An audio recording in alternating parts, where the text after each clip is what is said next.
Road चांगला व्हायला पाहिजे, नालीची स्वच्छता राहायला पाहिजे, कचरा टाकायला जागा नाही, कचरा टाकायला कुंड्या दिल्या पाहिजे, अशा आमच्या मागण्या पूर्ण होत्या.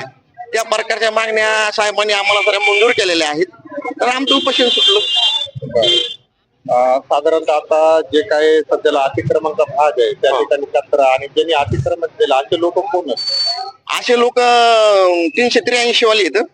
383 सर्वे नंबर आहे. 383 सर्वे नंबर मध्ये पूर्ण ह्या लोकांनी बरेच 10 फुटाचं अतिक्रमण केलेलं आहे. 10 फुटाचं अतिक्रमण केलेलं आहे. आमचं म्हणणं तेवढं अतिक्रमण हटवावं आणि मग आमचा प्रश्न सुटला.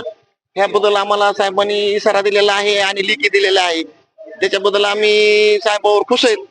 तर करतील साहेब, आज नाही उद्या 15-20 दिवसाची मुदत दिलेली त्यांनी, त्या मुदतीप्रमाणे कार्यक्रम आपण राबवू असे आम्हाला म्हणलेले आहेत. मग आम्ही त्यानंतर जर काही झालं तर पण आम्ही डबल उपोषणची हे घेऊ. निश्चितच लागला चालू आहे ना.